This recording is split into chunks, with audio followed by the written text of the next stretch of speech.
Hi, I'm Micah Halpern. Thank you for joining me today as I do some thinking out loud. Our first segment is called Background Briefing.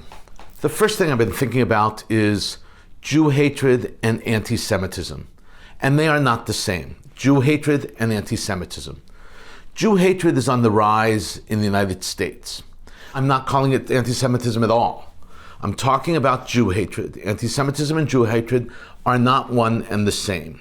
Jew hatred specifically is a visceral hate. It is emotional. It is not at all rational. Other than diving into the dark corners from which it emanates, there is almost no true response or method to combat Jew hatred. The only way to confront Jew hatred is to make it unacceptable in public spheres. Like other behaviors that are unacceptable in public, Jew hatred needs to be rejected. Racism is unacceptable. So is Jew hatred. Xenophobia, unacceptable. So too is Jew hatred. Homophobia, unacceptable. So too is Jew hatred. Decent people need to step up and say out loud and clear no to those promoting and professing Jew hatred. They need to say stop, no matter how subtle the message is. They need to send out their message on social media and in person. There is no logic to Jew hatred. And because it is illogical, there is no reasoning with Jew haters. A Jew hater cannot be convinced that he, she, they are wrong. There is only shaming. Shaming, public shaming and private shaming, is the only language they understand. It is the only message they will receive and internalize and change their behavior. Plain and simple, that is the difference between Jew hatred and anti-Semitism. Anti-Semitism is a philosophy based on principles. It's wrong, but it's not visceral. It's based on a set of ideas. Today's Jew hatred is filled more and more with anger and vitriol. Today's Jew hatred smacks of medieval-style Jew hatred, which was deeply seated in religious hate and in the lack of understanding of what a Jew was. Social media allows for and even permits the free flow of this hatred. It goes unchecked. It flourishes. There is a stream of black Jews in America who promote Jew hatred. They promote Jew hatred as a way of convincing many of their followers on social media that Jews are supplanters, that Jews are not the true children of Israel, that African Americans are the true children of Israel. The essence of their philosophy is that Jews stole black history, that the Jews of today are counterfeits and frauds. Their philosophy is, of course, based totally on a hoax. But the truth does not seem to matter. They do it on social media and they do it on street corners. Pop leader Kanye West and professional athlete and 7-time NBA All-Star Kyrie Irving are among Jew haters' most vocal and visible proselytizers. The New York Times summed it up by writing, on October 27th, Irving tweeted a link to Hebrew to Negroes, Wake Up Black America, a 2018 film driven by anti-Semitic tropes about Jewish people lying about their origins. Among its false and outlandish claims is the assertion that the Holocaust never happened, unquote. In response, Joe Tsai, the owner of the Nets and Irving's employer, tweeted, "I'm disappointed that Kyrie appears to support a film based on a book full of anti-Semitic disinformation. I want to sit down and make sure he understands this is hurtful to all of us. And as a man of faith, it is wrong to promote hate based on race, ethnicity, or religion," he wrote. Irving was suspended. He was expected to apologize. Instead, he doubled down and replied, "History is not supposed to be hidden from anybody. I'm not going to stand down on anything I believe in. I'm only going to get stronger because I'm not alone. I have a whole army around me." In an interview with the sports network ESPN, he went so far to say and claim that the reporter interviewing him was trying to dehumanize him. How was he dehumanizing? The reporter asked him whether he had, quote, promoted, unquote, the film by posting about it on Twitter. On November 4th, Irving announced that he was pledging $500,000 to the ADL to fight anti-Semitism. The ADL rejected his gift. Irving's response statement fell short of a real apology. It was, I am aware of the negative impact of my post towards the Jewish community, and I take responsibility.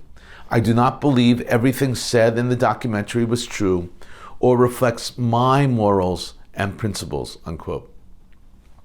Kanye West and Kyrie belong to a select group of people whose voices are heard, whose actions, whether it be the clothes they wear or the music they listen to or the words they speak or write on Twitter, are mimicked by their vast number of followers. They are true influencers. Influencers wield tremendous power. It's not a cliche. Influencers influence. They have a real impact on people, on millions and millions of people. In this case, these influencers profess a deep hatred of Jews, and that Jew hatred ripples far and wide, teaching innumerable followers to be Jew haters as well. Jew hatred gives antisemitism a bad name. Coming up next, Points of View.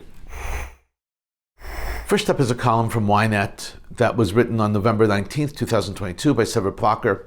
Plocker is a regular columnist for Yediot Achronot and for Ynet, in translation, Hebrew and in English.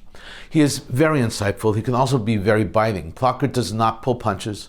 He is not afraid to stand up against injustice. And in this case, he thinks that Qatar and the Arab world have done a great disservice to the Palestinians.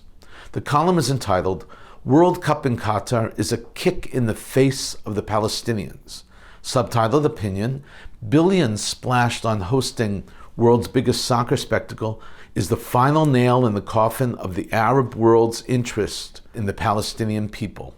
This is how Plocker begins. In the week leading up to the kickoff of the World Cup in Qatar, 21 Palestinians were killed in the Gaza Strip after a deadly house fire broke out during a family event. Among the victims were mothers and grandmothers who tried to shield their children from the flames. The conflagration spread quickly after a faulty generator lit up stocks of gasoline the family used during blackouts in energy-starved Gaza, leaving family members with slim chances of survival. What does this tragic fire in Gaza have to do with the World Cup in Qatar? Well, that's a good question, and now he explains. Hosting the World Cup in Qatar has cost the Gulf nation between $220 and $240 billion. Housing projects for the Palestinians enclave, 2 million Palestinian residents, along with 2 additional power plants, would have cost $10 billion. Only 4% of a Qatar splashed on 8 stadiums, hotels, and public transportation infrastructure that will most probably become white elephants once the games wrap up in a month. Not a single Palestinian construction worker found employment in these projects, and not because of fears of terror, but because Qatari authorities did not want to flaunt the massive costs of hosting the world's biggest soccer spectacle in front of the Palestinians. The World Cup extravaganza symbolizes the death of the little interest other Arab and Muslim nations had in the fate of the Palestinians over the past couple of decades. This attention lightning rod will go down in history of the Middle East as the clearest sign of oil-rich Arab countries turning their backs on their Palestinian brothers. It's hard to even imagine that such money and so much money was spent on the World Cup and the increase in energy prices that money would gain. Plocker explains how bizarre the situation is in real revenue costs. Their revenue, he writes, is expected to go up by $2 trillion in 1 year, $4 trillion in 2 years. A fraction of that would be enough to stabilize everyday life in Gaza, provide quality healthcare and education systems, along with securing water and electrical infrastructure for millions of Palestinians in Gaza. This won't happen, of course. The Arab oil and gas barons will hold on to this windfall or spend it on opulent vanity projects. They justify their unforgivable selfishness with the laughable excuse that such aid to the Palestinians equates to meddling in the Israeli-Palestinian conflict in the Jewish state's favor. The hypocrisy in the statement stinks to high heaven. It's really truly sad, and the Palestinians are being used as a political instrument, and Sever Plocker actually explains this. He concludes with a real zets, a gut punch. He tells FIFA, the International Organization of Soccer, to apologize to the Palestinians and the family that was tragically burned in Gaza. He writes, FIFA should apologize to the soccer fans for its lack in judgment in holding the World Cup under a scorching sun of a small, gas-rich and undemocratic nation that lacks any local soccer culture. The Qatari leaders, seeing their ostentatious improvidence, should also apologize to the Palestinians, starting with the victims of the house fire in Gaza. This is an excellent piece and biting, as I told you. Thank you, Sever Plocker.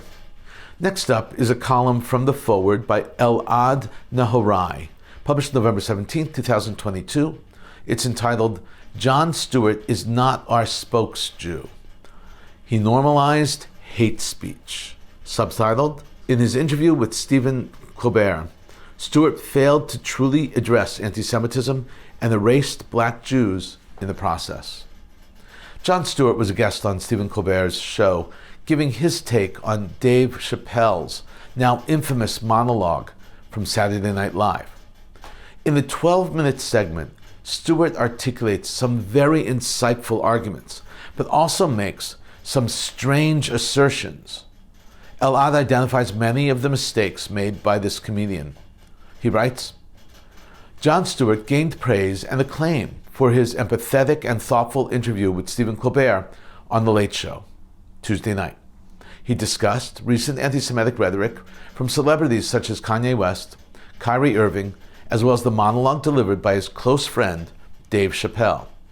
The Saturday Night Live monologue Chappelle delivered, responding to West and Irving's conspiracy theories, was quickly excoriated by the ADL CEO, Jonathan Greenblatt, who tweeted that he was disturbed to see the show not just normalize, but popularize anti-Semitism.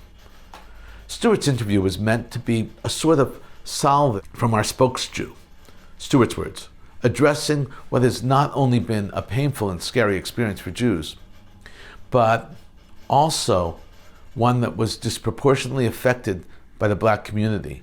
The focus of the discussion has largely been on 3 black celebrities and largely erased black Jews.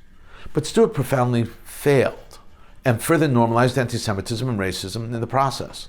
He did this through surprisingly facile, empty arguments, largely based in conjecture rather than reality. Elad calls Stewart out for saying that anti-Semitism is normalized. This is what he writes. At the beginning of his interview, Stewart responded to the idea that Chappelle normalized anti-Semitism by pointing out that it has already become mainstream. I don't know if you've been on comment section on most news articles. It's pretty bleeped normal. That means he was referring to anti-Semitism. This was a painfully fallacious argument.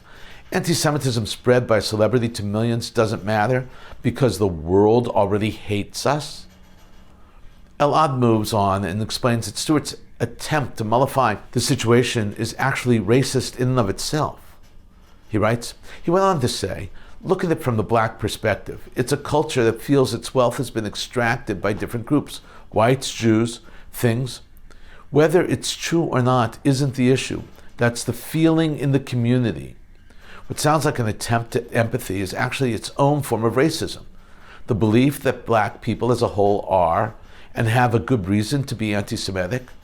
As Soraya McDonald, senior culture critic for Andscape, a black-led media platform, put it, he basically advanced the false and ahistorical idea that black people are generally anti-Semitic.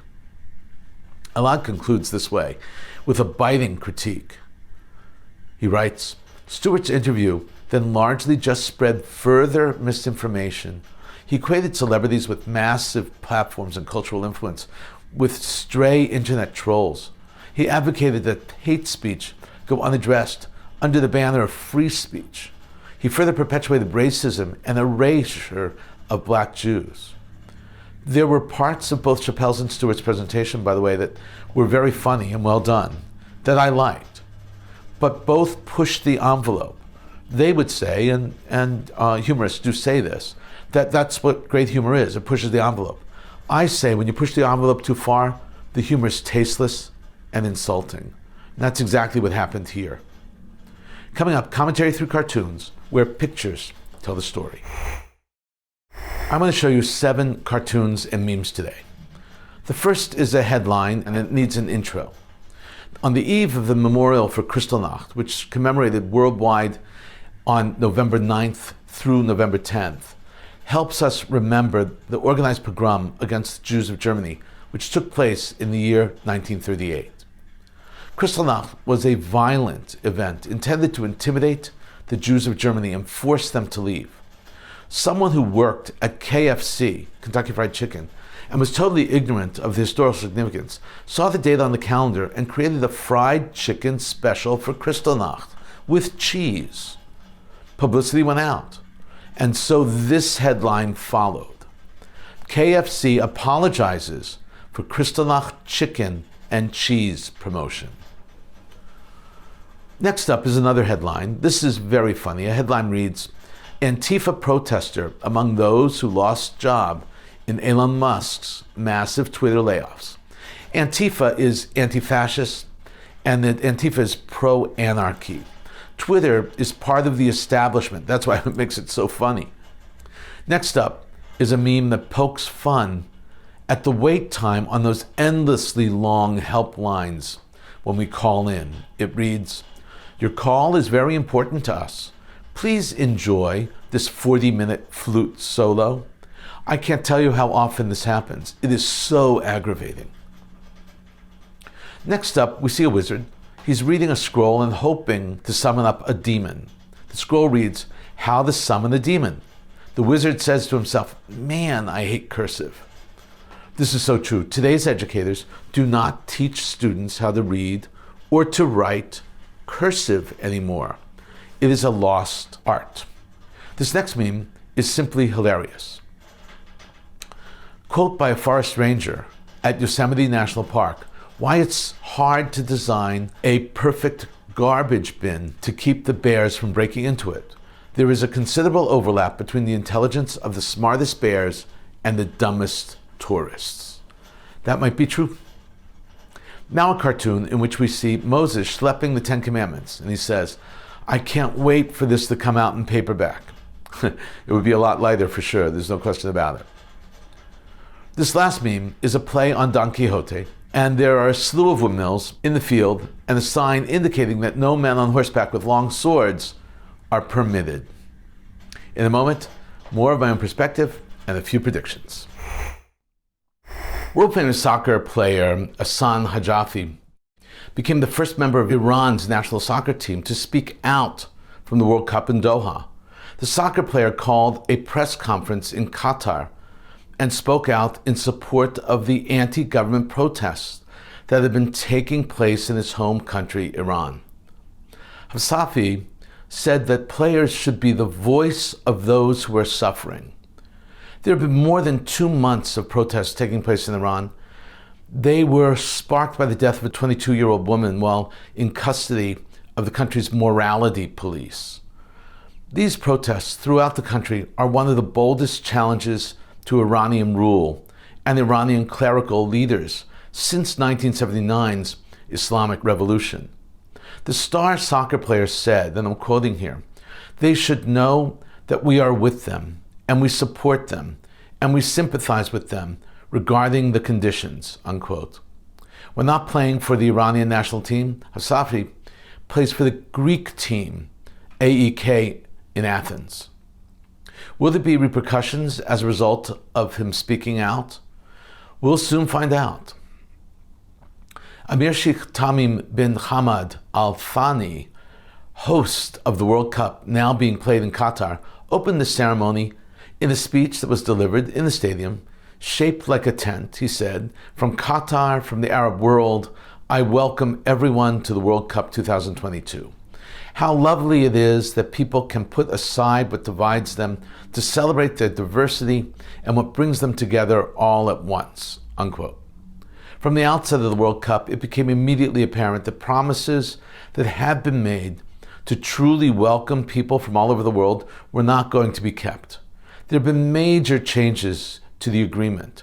Jews, for example, may not eat hot kosher food or pray in public. And beer, a staple of all sporting events, soccer or football included, will not be allowed despite an earlier agreement saying that it would be available in the stadiums. As an important aside, Budweiser, the beer corporation, is a major sponsor of the World Cup. Somewhat secretly, Palestinian President Mahmoud Abbas arrived in Doha, Qatar, to attend the opening ceremony of the World Cup and watch the first games. Qatar's news agency reported the visit. The Palestinian press made no mention of it. Wafa, the official Palestinian news agency, which carries a section dedicated to covering the daily activities of Abbas, did not report his trip to Qatar. The trip to Qatar was probably omitted following a hullabaloo at home over leaked documents showing the Palestinian leader traveling to Qatar for the World Cup. In the documents, it appeared that Abbas was accompanied by a large entourage consisting of close family members and government aides. Now everyone knows, and Abbas has ticked off Qatar in the meantime. Russia has reached an agreement with Iran to begin manufacturing hundreds of drones, unmanned weaponized aircraft, on Russian soil itself. The Washington Post reported this union, citing intelligence sources in the United States and other Western security agencies. According to the Washington Post report, Russian and Iranian officials finalized the deal during a meeting in Tehran, in Iran, early in November. According to the report, 3 officials familiar with the agreement have said that Russia and Iran are moving quickly to transfer designs and key components that would allow the production to begin within months. Iran will help Moscow produce hundreds of these kamikaze drones. A new precedent has been set by the Biden administration. Tom Nides, the U.S. ambassador to Israel, paid a condolence call to a family living in the West Bank settlement. Nides paid the visit to the grieving family of Tamir Avichai, who was killed in a terror attack. The U.S. ambassador had previously said that he would not visit the settlements because it would irritate some people. During the visit, the ambassador told Avichai's family, "My heart breaks for you. I visited other families who were mourning the death of their murdered loved ones and thought it appropriate to visit here." This is a major step, a big change in the Biden administration. The Jerusalem Magistrates Court convicted a local man for assaulting, exploiting, and intimidating senior public figures in the ultra-Orthodox Haredi sector. The conviction is part of a plea agreement, according to the indictment against the man, whose name is Moshe Iram. He acted against notable public figures and sent people forcibly to trim the beard of United Torah Judaism's member of Knesset, Meir Porush. According to the indictment, Iram's extortion and threats were ideological in nature. There is another indictment against another local named Elchanan Oren. This case is being managed by Jerusalem District Prosecutor's Office. It's not done yet. More to be seen. Hezbollah, the Iranian-backed terrorist group, moved missiles containing chemical warheads from western Syria to the border with Syria and Lebanon. The news came to us via the Saudi television network. According to Saudi TV, the missiles were to be further transferred to southern Lebanon. The transfer was facilitated by Iranian Revolutionary Guard Corps forces. The missiles were armed with chemical materials, courtesy of North Korea and Iranian experts. It was just a matter of time before missiles like this would be moved not just to that border, but even into Lebanon itself. We've been thinking out loud about a lot today. Now that you know what I've been thinking, let me know what you're thinking. Email me at micah@jbstv.org. Tweet me at Micah Halpern. Tell me what you think. Before we end, let me leave you with one piquante piece of information. Did you know that the wizard hat was actually a Jew's hat? It was showed in the cartoon of the wizard that I looked at earlier. We see wizards depicted very often in art and in film. The best depiction is the quintessential depiction is Walt Disney's Fantasia. During the Middle Ages, Jews were ghettoized and often required to wear a distinctive label. Sometimes it was a yellow star, sometimes it was a patch, and sometimes it was a pointed hat, akin to the dunce cap. Jewish Kabbalists were thought of as magicians. As Jews, they were forced to wear the pointed hat. The great Rabbi Lowy of Prague, known as the Maharal of Prague, is always depicted with a long gray flowing beard and the magician's/Jewish hat on his head. It was the Maharal of Prague who created the Golem of Prague, the magical creature that protected the Jews of Prague at night. Thank you for thinking out loud with me, Micah Halpern. Let's think out loud again next week on JBS.